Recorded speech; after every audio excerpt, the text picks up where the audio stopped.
Monster collecting games are a very popular genre. You gather up your favorite guys with fun designs and are usually able to battle with them. Typically though, the genre doesn't do much in terms of the actual capturing mechanics. You just weaken them through battle through a capture device or convince them to join you through dialogue. But what about a game that throws out the battling aspect of the genre and goes all in on the fun of capturing? Enter Bugsnax, released in 2020 and developed by Young Horses. It gives us a cute little game with food-based critters, and the whole point of it is to capture them through various means.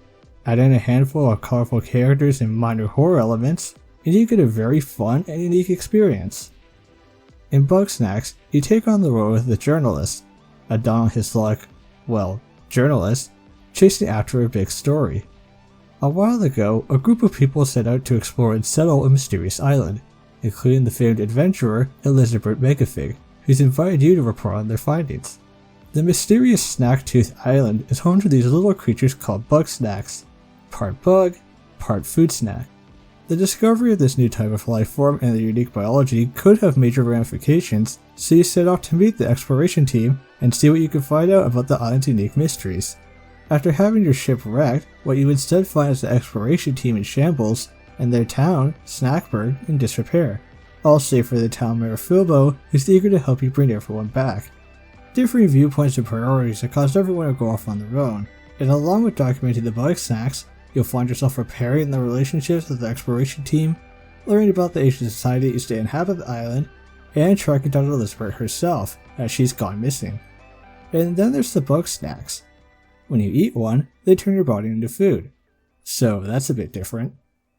Before I sat down and played Bugsnax, I was hearing a lot of positive things about it, but also that it was more than its childlike exterior would make you think.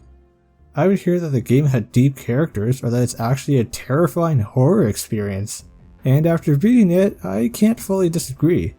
The game's rated E for everyone and looks very cute on the surface, but surprisingly, Bugsnax actually has a more mature storyline set of characters, and breeds up ideas more complex than you'd think, all the while you deal with the implications of morphing your body to be part strawberry.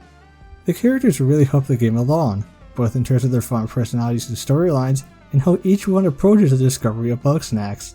You have Wambus the farmer, who tries to grow Bugsnax' crops like he grows his sauce. Wiggle the musician sees Bugsnax as her muse, and wants to eat as many as she can for inspiration, and because they're delicious. Then we have Gramble, who sees them as precious animals, refuses to eat them, chastises others for eating them, and hopes to raise them instead. But it's not all about the Bugsnax. While Wambus argues a lot with Gramble about him denouncing others for eating them, he also struggles with the fact that the bugs seem to be a better food source than his prized sauce, and how his wife seems to prioritize her archaeology work sometimes a bit too much. Filbo doesn't really have strong feelings about the Bugsnax, and his arc revolves around him failing to keep everyone together after Elizabeth goes missing, and him trying his best to help everyone get along. Then you get into the lore of the island, and what the Bugsnax are, and why they're only native here, and what that weird thing in the woods is. The whole thing's more compelling than you'd think. But enough of that, what do you actually do in the game? Well, as you arrive to the island, you find the settlement and people you're supposed to interview a little lacking. So it's your job to bring them back, and that'll involve solving their usually Bugsnax related problem. In order to do this, you'll be capturing Bugsnax through the use of various tools. Mainly this little capture cage, but also things like sauce, which the Bugsnax either love or hate to lure them around or direct them into certain actions. Once you capture a Bugsnax, there may be a villager who wants to eat it for their own agenda, transforming a body part into the food they just consumed. There's a lot of Bugsnax to catch, and along the way, you'll uncover the island's mysteries and what looks like the James Splice of person with the buffet. It probably helps a lot that this game is very cute, from the Muppet-like people of the world, Grumpuses, to the way the Bugsnax all have these adorable googly eyes. They even cause you to say their own name like weird little food Pokemon. I really like their designs too, but even though the game reuses some of them, like there's a genus of different bag of chips Bugsnax, I was excited to get to a new area and see what there was to discover. Apart from that, the areas you visit all look really nice. It's all really colorful and the game gives you a lot of diversity in its biomes. The music here is also pretty good, decently fun and energetic to get you into the mood for catching. The voice actors for the Grumpuses and Bugsnax alike also put in good performances. Now let's delve a little more into the gameplay. As mentioned, the game revolves around you capturing Bugsnax for research. You will amass a variety of tools to accomplish this, like the cage to trap them, the slingshot to shoot sauce, or this little guy in a ball to go through small spaces. Some Bugsnax just require you to set up the cage, while others need you to lure them somewhere, or even get another Bugsnax to attack them and make them vulnerable. Each Bugsnax is its own little puzzle, and it was genuinely fun when I found one I wasn't entirely sure how to get, but I'd eventually figure it out and nab them. I'd also like to give a quick compliment to the game's overall design, as it didn't really feel like there was a tool that was used once and never again. While the trapping cage was the most important, all the secondary tools felt like they got good use, and they didn't bloat their game by adding a bunch of extras. Aside from that, the game is actually a pretty lax time. You don't take any damage from the more aggressive creatures, and the game doesn't ask anything complex for you to get through it. A good, casual yet entertaining experience. Collecting all the Bugsnax is more of a personal mission, and you can just focus on appeasing the needs of the villagers and go through the story without all the hassle, although I feel you'd be missing out on all the fun.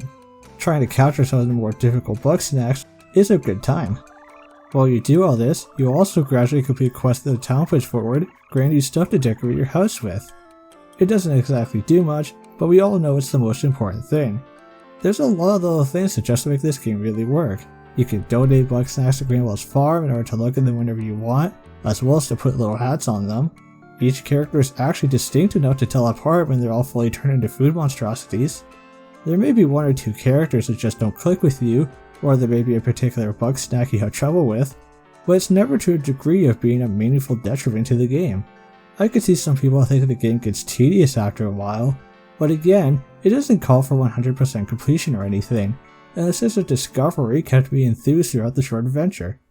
Overall, Bugsnax is a really fun and casual game, with a surprising amount of depth, character, and charm. The story and characters are more mature and deep than you'd think, instead of just being some generic adventure used as a backdrop for the Bugsnax, and the Bugsnax themselves are very appealing, and provide fun gameplay through catching them and discovering what else the weird island holds. I would love to see Bugsnax get a sequel, and the ending leaves room for one, so here's hoping. In the meantime, I could hardly recommend this charming little game, with a lot to offer for all sorts. So if you like collecting cute little critters, want to explore a mysterious island and uncover its lore, or want to see some Muppets contemplate the meaning of life, go play Bugsnax. Hey, thanks for making it to the end of the video. If you liked it for some weird reason, consider leaving a like or comment.